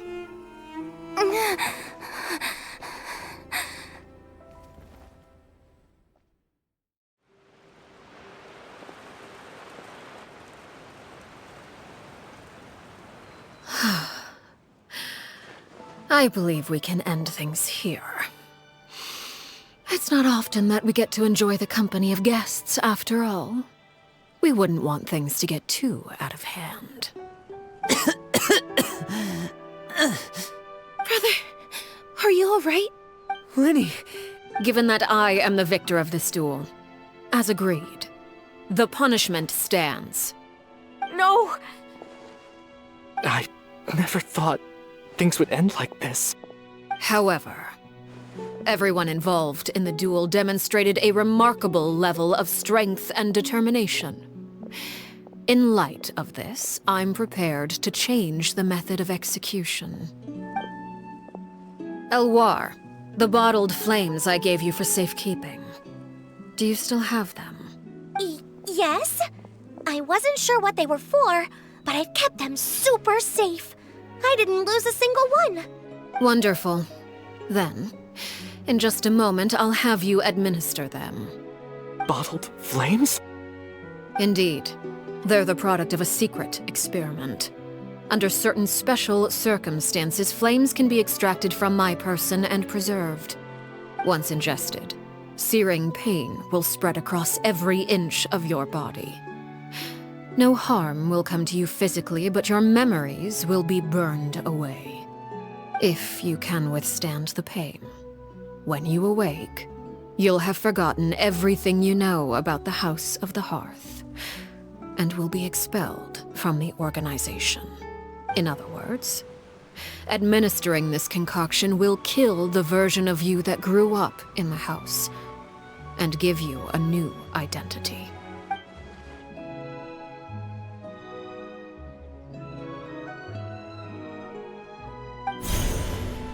Memory is a mysterious thing indeed. Losing a portion of your memories will alter your sense of self.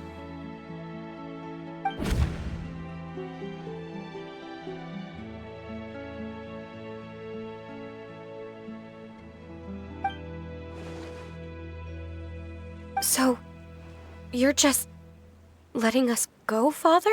You misunderstand. Memories are extremely important. Once consumed by flame, the version of you standing before me will die, and our secrets will die with you. So no, I don't intend to just let you go, because the person who survives will be nothing but a stranger. Even so, I won't have to live in fear anymore. I'm sorry, Father. I'm sorry I let you down. But I really... Don't cry, Filial. You haven't left the house yet, so there are still rules to be followed, yes? Remember what I taught you. Anger makes you impulsive, sorrow causes you to waver. Don't let yourself be controlled by your emotions. Of course. I'll remember. Dry your tears, and go pursue the life you really want. Yes, Father. Chaplot, Foltz, Elwar. Take them back to Poisson. And bring Linny and the others as well. I prepared 3 extra vials of bottled flames. As for whether to take them, the choice is yours. Goodbye, children. The next time we meet, I will no longer be your father. Thank you for all you've done for the house. I hope you have bright futures ahead of you.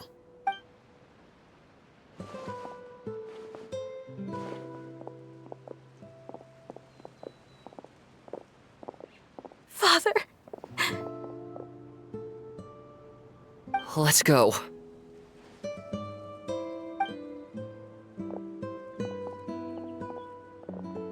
Here, grab my arm, Linny. I'll help you walk back. Thank you.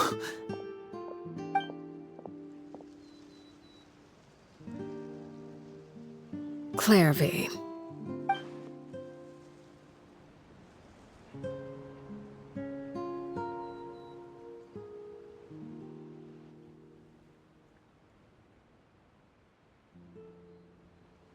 Can we talk now? I've been waiting for a super long time. You really are Perry, aren't you? I haven't seen you in so long. How come you're all grown up? Wait, did I somehow travel to the future on accident? Or am I dreaming?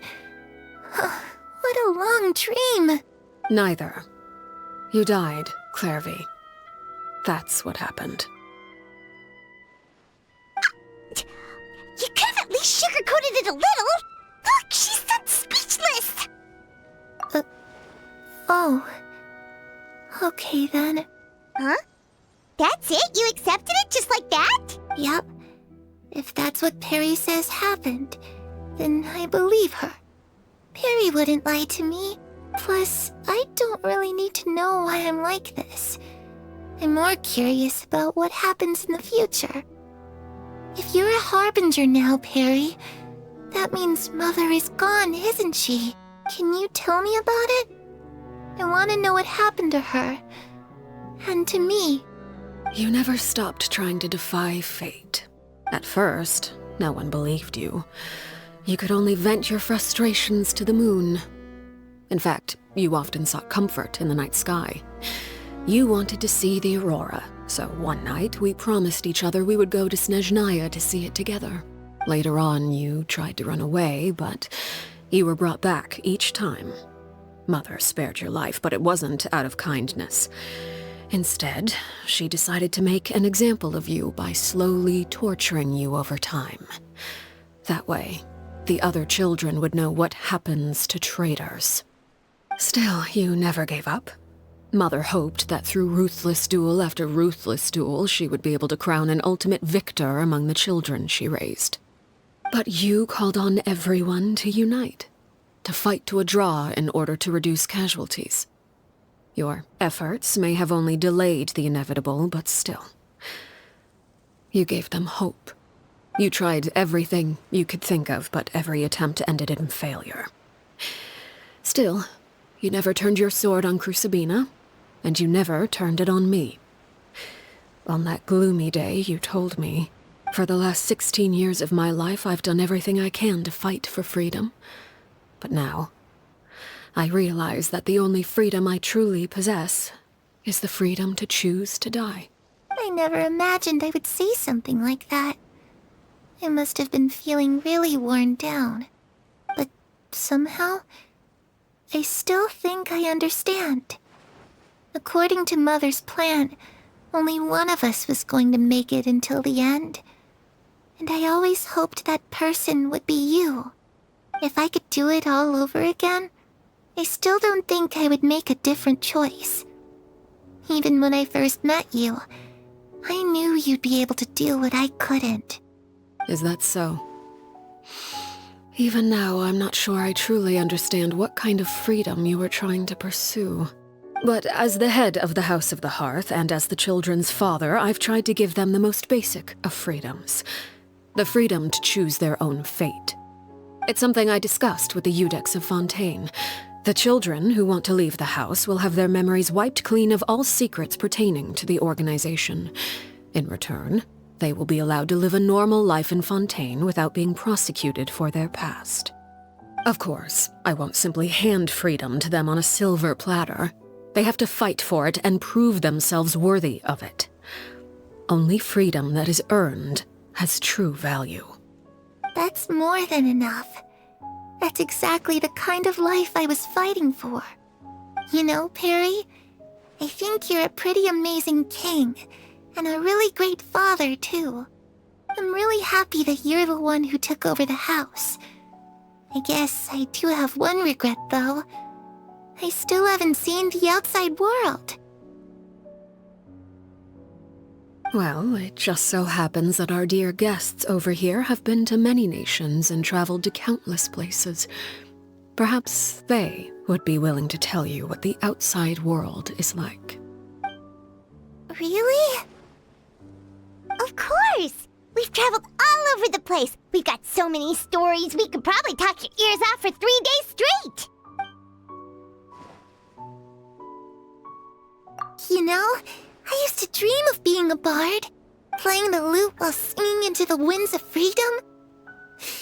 Even if there was no one there to listen, I would have continued to sing no matter what.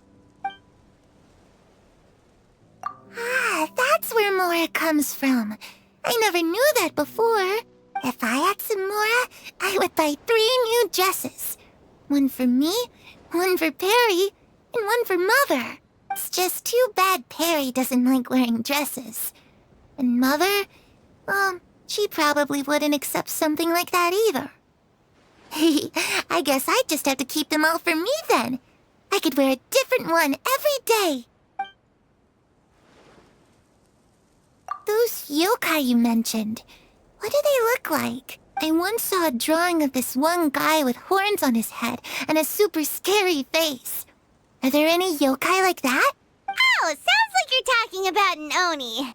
Yep, we've met one, and let Paimon tell you, they're not nearly as scary as they look.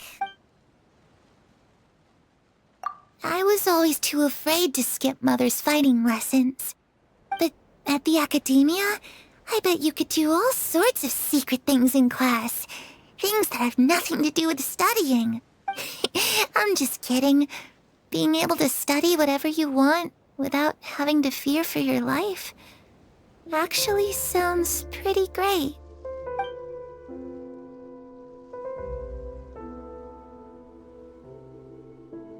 The situation was super dangerous. Lenny and Lynette were accused of committing a crime, and they were going to have to stand trial at the Opera Epicles. Oh no, that must have been hard for all of you. What happened next? Don't worry, we were able to turn the situation around super quickly, all thanks to Detective Paimon, of course. How'd you do that? Come on, tell me. Okay, so it was like this. After the failed magic show, we rushed to the scene and...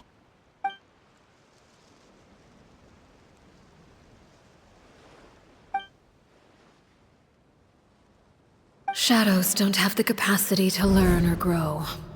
Any new information they encounter is quickly forgotten over time.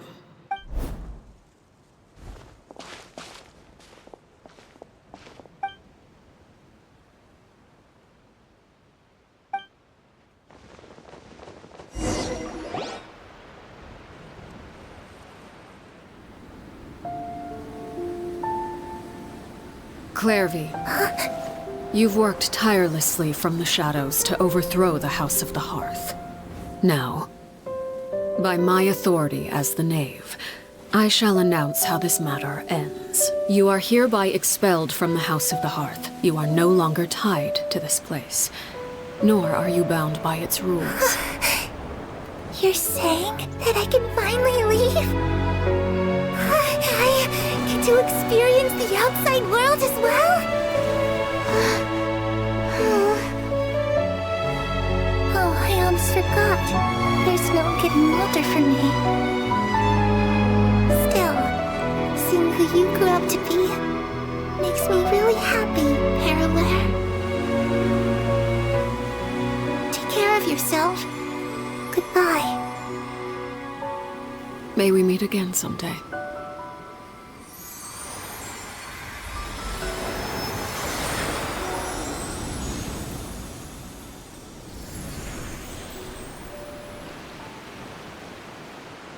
Clairvy. She left so soon. Paimon didn't even get to finish her story. I also have certain sentiments left unsaid. I wanted to tell her that the aurora I saw in Snezhnaya was just as beautiful as the ones in the pictures. But a shadow's memories reset at dawn. Had we delayed any longer, we wouldn't have had the time to say goodbye. Whatever regrets may linger, let them be lost to the coming of a new day. Father? It's Linny! Hey, Linny!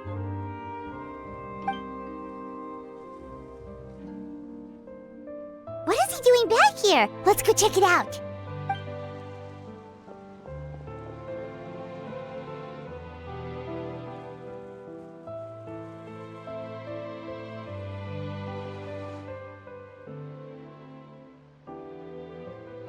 Father, the bottled flames have been administered.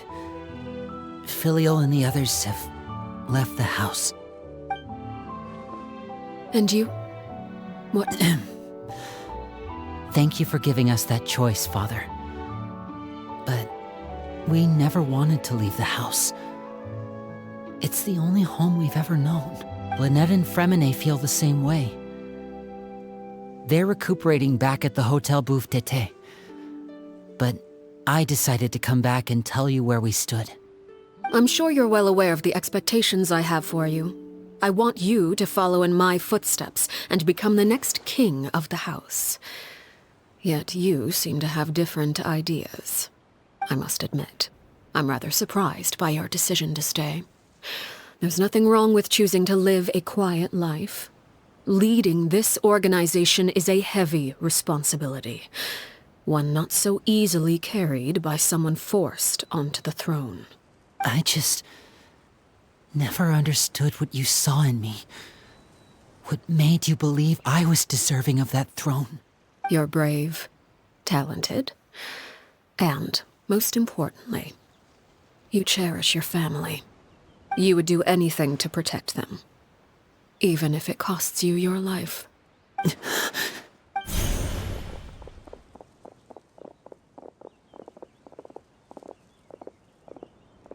Speaking up back there was so brave of you, Linny.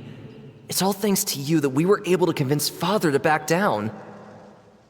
You're a hero, Linny. Hero? Father is the real hero. Had Father gone all out during the duel, there's no way I would have walked away with my life. She must have had it all planned from the beginning, from the very moment she suggested a duel. I'm not deserving of that title. I'm not strong enough or smart enough. You're wrong. In my opinion, all you need to be deserving of the throne is conviction and the necessary strength to act on it. We may have different ideas of what it means to be a family, but you can hardly be said to lack conviction. What you truly lack is strength. For someone of your talent, though, that's something that will come with time.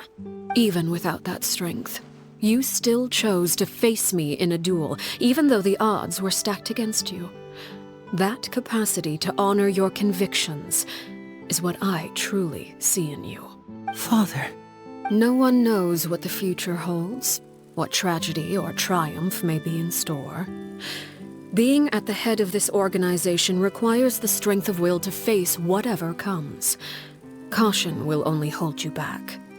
If reaching a certain standard were required to go after what you want, I would never have succeeded in killing my predecessor. Back then, there was still a considerable gap between our abilities. Strength may decide the ultimate victor, but those who let a lack of strength dictate their decisions or undermine their convictions will never be worthy of the throne. I understand, Father. Thank you. Children must grow up to surpass their parents. Only then can a family continue to flourish. The road ahead is not an easy one, so I'll ask you one last time. Are you certain you want to stay? You've done so much for me, Father, and that kindness must be repaid. Plus, with Project Stuja at hand, there are many dangers ahead, and I, for one, don't intend to back down. Protecting my family at all costs. That's my conviction. Then you're welcome to stay. As for Project Stuja, you need not be too concerned. If those cowardly businessmen and heartless dignitaries try to take us down, I'm prepared to teach them a lesson. Having members who longed for the light was our organization's last weakness. With those members no longer among our ranks, the House of the Hearth is like a spider hiding in the shadows. We need only wait for our prey to come to us. At present, our imperative is to use their plan to our advantage. In doing so, a crimson moon shall rise amid the frigid blizzards of winter. No demonstration of loyalty shall go unrewarded, and no sacrifice shall be in vain. As for the two of you, whether we meet again as friend or foe, I'll remember the camaraderie we shared in this moment. No matter how arduous the journey ahead, I hope we both reach our desired destination.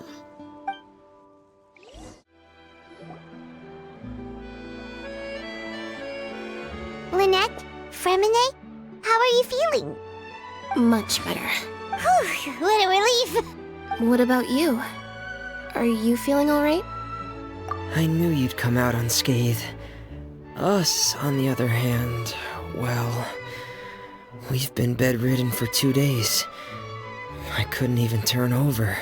Oh, and I wanted to ask, is Claire V gone? Linny and the other members have left Poisson and returned to the House of the Hearth.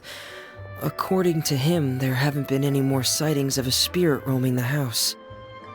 I see. I'm glad. Father came to check up on us 2 days ago and told us about what happened with Crusabina and Claire V. Actually, I've met Crusabina before. Wait, what? You've met the former knave? Crusabina died a year after Claire V. It was during the year between their deaths that I joined the House of the Hearth. Crusabina had an extremely cruel and radical way of doing things. While she was alive, the atmosphere in the house was suffocating. When I joined, though, the experiment she valued so much had already come to an end, and all the people involved, dead and injured alike, were gone. Crusabina never talked about the past with us newcomers. A couple of months after I joined, Father killed Crusabina and burned all her files. With that, the names of all the people subjected to her experiments, Claire V included, were lost to the flames, along with the painful memories. Father took in Lenny and me a couple months after that, but she never mentioned anything about Crusabina or Claire V. It really seems like something she was planning to keep to herself. The last time you talked to her, did she mention why she kept it a secret for so long? She said she didn't want us to be affected by the darkness of the past. She was worried we'd develop a false sense of gratitude towards her if we knew about it. The foundation of a family should be free of any corrupting influence. Whatever happened in the past, it has nothing to do with who we are now. And that's what Father told us in the end. But I still thanked her for everything. It was only after hearing about what Crusabina did that I finally realized how insignificant our lives could have been. The members of the house meant nothing to her. To say that she valued them in any way, even just as a tool, would probably be giving her too much credit. If Father hadn't taken over the House of the Hearth, I probably would have already... Father rarely brings up the fact that she saved us. She doesn't believe that being indebted to her should be what ties us together. But even if we didn't owe her anything, we would still choose to stay. Because this is our home. We may have arguments or times when we feel wronged. Some people may even choose to leave. But as long as Father is here, we will always have a home. Whether the path before us is bathed in sunlight or shrouded in shadow, we'll follow Father wherever she chooses to go. So I wanted to say thank you for helping us make it through this crisis. Without your help, we could have lost a lot more along the way. Oh, we didn't do anything, really. Of course. You're welcome anytime. Are Filial and Nantoy okay? I actually saw them at a cafe this morning. They didn't recognize me. From what I could tell, they were drinking coffee and talking about one of the operas that started running recently. They seemed happy. If I had to take a guess, I would say they finally found the kind of life they always wished for.